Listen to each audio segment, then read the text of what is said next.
It's the late summer of 2023. I just walked out of a grocery store. I'm on a subtropical island in Europe called Malta, which means it's very hot. But right now I'm carrying 2 heavy bags full of food and I got a few water bottles under my armpits. I'm crossing the sidewalk to the other side of the road, but I'm leaving a wet trail below me.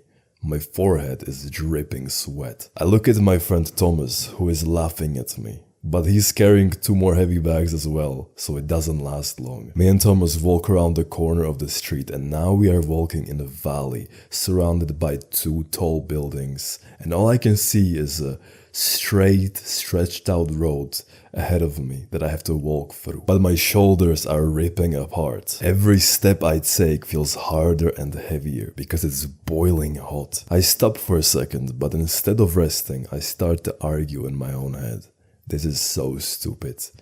If I was rich, I wouldn't have this problem. I would rent a hotel room with food included, so we wouldn't have to walk to the grocery store in order to survive. As I walk, I am disgusted by myself. But halfway through the valley, I remember that my friend Miro is waiting for us in the hotel room. But his life literally depends on the bags that are tearing my shoulders apart. He is the hungriest person I know because he's preparing for a bodybuilding show. He cannot eat anything. So I turn to Thomas and I can read his mind. Hopefully Miro didn't start eating walls and everything he sees by now. This is the exact moment me and Thomas decide that we need to make a plan. We have to deliver it to Miro to save our room. I will use my strength from the gym to power through this valley, through the reception into the elevator without anyone noticing how poor we are. And in the elevator up to our room, I will rest the bags on the floor. That's our plan. So I'm finally walking with a smile on my face because I'm walking with a purpose. I look up and my eyes are met with a distant sea in front of me. I can't wait to go for a swim after this. But I feel that something's wrong. I look down and my smile disappears almost instantly. I can't decide if I should cry or laugh. It's 1 p.m. in the afternoon. It's boiling hot because the sun is at its peak strength. I can feel my forehead sweating harder now. Thomas is looking at me in disbelief. The bag in my left hand broke. Only partially, yet enough for me to start picking the content of my bag off the ground. As I'm picking my groceries off the ground, which I was about to eat, that's the moment I realize that everybody will notice how poor we are. Because in this hotel, people usually don't go to groceries to survive because they pay for food. But we are so poor that we can't afford it. I managed to put my food in the other bag. Somehow it doesn't break. But all I'm thinking right now is that this is the worst day of my life. I'm going to embarrass myself in the reception. This is not how I wanted it to be. I step out of the valley and now I can see our hotel, so we walk into the reception. I can feel my palms getting sweaty because I'm nervous. I greet the receptionist, I greet everybody in the hall and nobody noticed. Nobody gave a fuck. So I try to get out of there as quickly as I can, Tommy following me.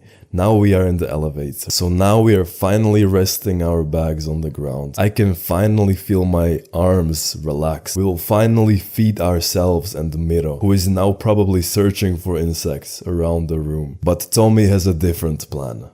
He tells me, "Lucas, I want you to cut my hair right now." I'm looking at Thomas in disbelief. He wants a haircut now.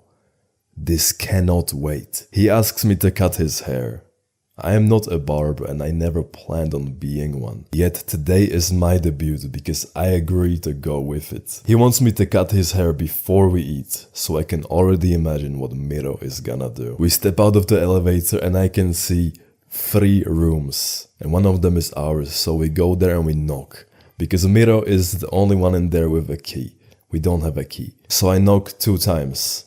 There is no answer. So I knock 3 times again, but now harder. Through the other side of the door, I can hear Miro Finally, he opens the door. Turns out, we just woke him up. Right now I'm surprised he didn't start eating the walls and insects, because 2 hours ago he was telling me that he's never been this hungry as he is now. So I'm surprised he was able to fall asleep and he's now looking at me with freshly woken up eyes. So I reveal my plan to Miro about giving Tommy a haircut, and his eyes light up because he wants to get a haircut as well. But now I have a problem. Where do I cut their hair? I look at their bathroom door and I have an idea. A few minutes later, Thomas is straddling the bathtub and I'm cutting his hair. He's about to receive the worst haircut of his life. But for some reason he seems happy. I'm holding my trimmer and I'm cutting his hair. But Miro is desperately hungry now. I can hear him through the door just complaining. He even forgot that he wants to get a haircut too. But this whole situation is absurdly funny to me and Tommy, because he's sitting in a bathtub in his underwear getting a haircut from me, who I never cut hair before. Now I'm done with the haircut. For some reason Tommy seems happy with it, but I think he's just pretending that he likes it. But now it's time to eat, and Miro is now the happiest person I know. So now I'm standing in our room. There's one closet, one table, one mirror, and 3 beds. I'm staring at the table and I realize that there is one problem. There's only one small table in our room, but there's 3 of us. So we have to figure out how we are gonna eat, because all of us are hungry now. At this point, Miro is so hungry that he says, "Fuck this." He grabs my bag and he starts digging inside of it to find something to eat. He sits on the ground and he starts eating it like a caveman. Tommy, who is 2 heads taller than me, is doing the same, but he's got a better idea. He grabs our trash bin, he flips it around and uses it as a table. So I take the chair and the table and I hand them the food to start eating. We are so poor that we only have canned tuna and beans. A lot of it. After a few minutes of eating on the floor, we start laughing because the whole situation is so absurd. But then it hit me. I'm sitting on a half-broken chair. My friend Thomas is sitting on the floor, eating what looks like dog food, using an upside-down trash bin as his table. Miro is sitting on the floor right in front of him, feeding his desperate hunger with the same canned tuna I would rather feed to my dog. I have barely any money in my pocket and I wonder how I'm gonna get home. I am poor, but I cannot stop laughing. I am the happiest person in the world. As I'm looking at Tommy, barely able to see him because my eyes are watering, I realize something very important. My dreams of getting rich won't make me happy. It will only bring out who I already am. What will make me happy is to be here in the present moment with my friends. Despite all of the lies I've been told, we don't need much to be truly happy. So now I glance over to Miro, who spilled half of his tuna on the floor while he was trying to hold in his laughter, and I smile. I'm poor, but I am the happiest person I know. My friend, when I was in Malta 2 years ago, something hit me, bro, as I was looking at my friends on the floor eating canned tuna, which is not a very tasty food, to be honest. I realized that we are chasing happiness in things that will not even bring you close to it. In materialistic shit, in sex, in money.